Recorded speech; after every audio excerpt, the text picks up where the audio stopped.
我婆婆温迪跟我爸去市场买鱼，非买死鱼，给我爸气完了。我婆婆这次来中国是带着遗产来的。咋回事呢？我婆婆到了我家，我爸就说晚上出去吃饭。温迪呢以为得 AA 制呢，就有点犯怵，跟我爸说，其实我是很会做饭的，厨艺这个领域属于西海岸小旋风，你只要领我去趟超市就行了，我好好给你们露一手。我爸说那也行。温迪说，哎，对了，哥哥，你会做饭吗？我爸说不会，可以给你打下手。然后俩人就买菜去了。到了超市，我爸想先买条鱼，温迪到鱼区看懵了，跟我爸说，他们怎么都是活的呀？我爸说对呀。温迪说，哥哥，咱们买死的呗，就买这两条死的。你说你做的鱼，反正也得死，这两条哎死完了，搁这躺着呢，正好。我爸说，我买什么死鱼呢？我肯定得买活鱼现杀呀。温迪说，那你的意思就必须得死给我看呗？挺奇怪的，你这个人有现成的死鱼不要，得找那个活鱼死给你看，什么逻辑你这个人？然后买完东西结账，温迪拿着买的东西说，我去付款。我爸说不用拿，能用你呢，我来。温迪说，我不用，我来。我爸说，我来。温迪说，我来。俩人就撕巴上了。我爸一看人周一圈看着呢，怪不好意思，说行，别撕巴，你来。结果温迪拎着自己买的4根葱就结账去了，把自己的结了，给我爸撂那儿了。我爸在后边推个车，老头没反应过来呀，怎么说呢？大受震撼。然后俩人就回家开始做菜。温迪呢就把他的传家宝，了解我的人可能知道这个传家宝，就是他姥姥给他留下的一个菜谱。这个菜叫脂肪烤面，它一共有3个食材。温迪做了能有400多遍，但是每次做之前都得把这菜谱从小匣里头拿出来，一样对。这次人家很有诚意啊，把这个他姥姥留下的脂肪烤面菜谱抄成了一个手抄版，带到了中国，还从加拿大带回来一套量杯和量勺，然后就开始称，开始量，然后跟我爸说了，就是这样，西餐它就是比中餐复杂，你也不用震惊我是怎么做到的。哎呀，也是时间来磨呗，我毕竟带大很多孩子呢，也没什么大不了的。然后我爸在旁边你说的对。然后老头云淡风轻，在周围切菜、腌肉，全是准备，也不开火。然后温迪问，哥哥，你不是也要做菜吗？你怎么还不开始呀？我爸说，灶台你先用，我不着急。最后温迪啥都准备好了，放进烤箱，说还有45分钟，我爸才开始。但是你们懂这个道理，他前期准备功夫都已经做完了，1个小时8道菜全上桌。经历了大概3个小时，温迪的脂肪烤面和土豆泥也上桌了。温迪说，我不懂，你为什么不跟我一起开始呢？我爸说，我跟你一起开始，我菜不就凉了吗？温迪不能理解8道菜一起上这事儿，就问我爸，你这豆腐是什么时候炒的呢？我爸说，我焖鱼时候炒的。温迪说，那你鱼是什么时候收拾的呢？我爸说，你摆量杯时候收拾的。温迪说，那是什么让你觉得你不会做菜呢？我爸说，那是什么让你觉得你会呢？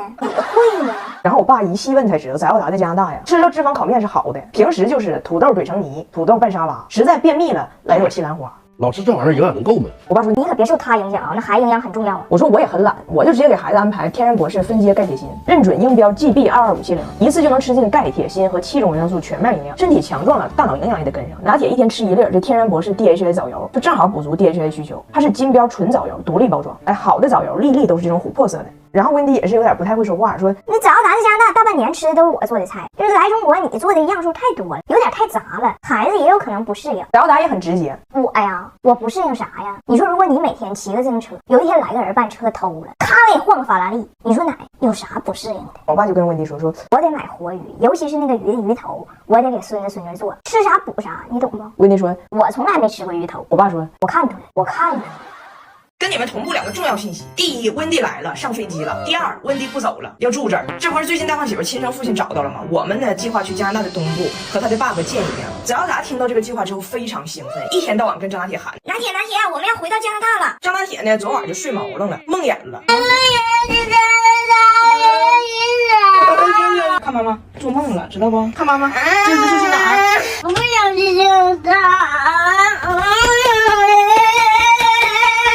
我一看孩子睡毛愣了，我正要给张铁叫醒呢，一条来自温迪的信息来了：我要上飞机了，30个小时之后见哦，耶！我放下手机跟张铁说：“我说孩子别怕，梦都是反的，不是你去加拿大。”张铁说：“我说是加拿大自己过来了。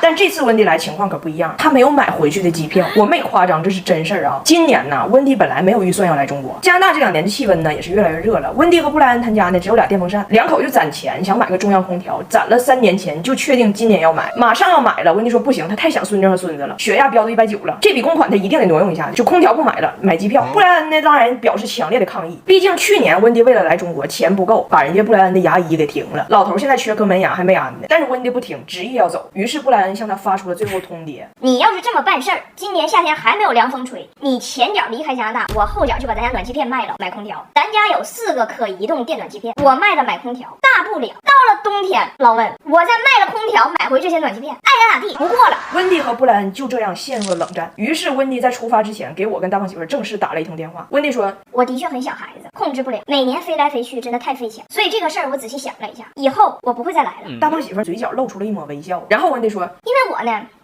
不走，我正式应聘当你家阿姨。你们家阿姨你一个月给她多少钱？就给我一样的，我也不多要。你们呢考虑一下，等我下飞机之后咱们细聊。”说实话，我是有点动心了。他带孩子啥样咱先不说，他真带素材呀。大胖媳妇一看我动心了，十分激动了，朝我怒吼：“聪明的女人可以花10万块钱请一个阿姨来到家里，但绝不会花1分钱把婆婆请到家里。” Like food with no spice and no season. 他疯了。大胖媳妇这是满心不理解，她说我啥不能干的，你找她干啥呀？省钱还得看我，买东西沃尔玛88毫不结就够了，不凑单不用等，其他购物节没得比。这榴莲冰淇淋4个才19.9块，100%动物奶油芝士蛋糕19.9块，沃尔玛都能教会老外咋省钱。但是有一个大问题啊，我说温迪啊，我们准备趁着暑假全家去加拿大的东部看一下大胖媳妇的亲生父亲，也就是你的前男友，那么你咋办呢？温迪说：“我一起去啊，孩子在哪儿我在哪儿，我是阿姨呀、而且加拿大我多熟悉啊，那有啥不能去的？”现在温迪上飞机了，布莱恩在加拿大的酷暑中煎熬，越想越觉得哪儿不对，忍不住给大胖媳妇发来了信息。布莱恩说：“这个事儿我咋想咋觉得哪儿不对。我在加拿大的西部没有空调，钱让你妈花了，去中国找你们去了，然后你们带着她去加拿大的东部找她前男友去了。你说这个事儿其实里外里是不是就是我在西边攒了3年钱，送我媳妇儿上东边找老头找老头？一个人如果英语不好，最好不要跟外国人装英语好，否则可能会失去生命中最重要的东西。事情是这样的，我们前几天不是全家出去旅游了吗？这次旅游早达向我提出了一个请求，让我借他一部手机，我就把我旧手机借他了。早达非常开心，一路上就拍照去用。那张大铁是怎么一个好面的人，你们也知道，受不了了。我也有。电话簿、工具箱。旅游的路上，老外就特别喜欢在车上拿手机放歌。早达现在有手机，人家也加入了。扎铁看着也得放。我也可以看。高端的音乐往往需要最简单的传播形式，那就是把手机摁关机再开机。你的手机是不是过上了好日子？过上了日子。你还别说，直接给布莱恩洗脑了。他爷布莱恩看着扎铁这老人手机就夸：“哇哦，好有手电筒感的一个手机！我在加拿大这么多年，从来没见过这个东西。”扎铁一听来劲儿了，这几天就可劲儿给布莱恩安利自己的老人手机，说的天花乱坠呀，还教布莱恩怎么打电话才是最带派的。最后海滩上一堆人在看一个小老头教一个外国真老头怎么带派打电话。喂，你干啥呢？你去下。喂，你干啥呢？买东西的时候，扎铁告诉他爷随便挑，我付钱。他倒不是撒谎，每次扎铁用老人手机请客的时候，都有家长在旁边真给他付钱嘛，也没有人忍心告诉过他，他付款的时候这个逼是不管用的。你得逼一声才能成功。扎铁跟他爷说：“你就不用管，你拿，我扫码就行。”扫完就走了。他爷爷很疑惑，问他 How do you pay for that? 我不知道反正没人追我。布莱恩被彻底种草了，这不是爷爷奶奶第2天就要离开回加拿大了吗？扎铁还没忘了炫耀呢。你回加拿大，你可买不着这种手机了吧？他爷说：“那你就把你的cell phone give me 吧，把你的手机给爷爷怎么样？”张大铁本可以说他英语不好，然后找我翻译一下，人家不，直接标英文。他想说的是东北经典式反问：“我给你啥呀？我给你。”结果他翻译成英文说的是：“我给我用啥呀？我啥都给我用。我光给我一个，我傻呀？我给我用这个充电器，我都不给我，我都不给我。”结果呢，翟耀达虽然会汉语，但是对东北特有的正话反说式汉语还没有完全精通。翟耀达还热心肠的给布莱恩翻译了，他翻译的是：“我的弟弟说手机可以给你，把充电器也给你。”我们就去睡觉了，手机就留在了电视柜上。天真的我寻思，老2口要走了，挺圆满一个行程。我这次从海边回来很开心，以前不敢在海边疯玩，我这敏捷海风一吹，太阳一晒准泛红。遇到换季皮肤也会闹点小情绪，用镇炎速修精华放心多了。红利都在卖的院线品牌，4重蛋白合力修护，急救泛红，修护屏障，提亮肤色，让你一瓶感受3重焕变。老外的确是只听字面意思的直肠子。第2天，老2口回加拿大了，我家几口人一一惜别之后，布莱恩做完了和中国的一切道别。扎铁那一瞬间还挺难过，觉得哎呀多好的爷爷就走了。忽然，我向你飞越温柔的吹，向你的拥抱把我包围。我向你飞多。那是我的，那是我的。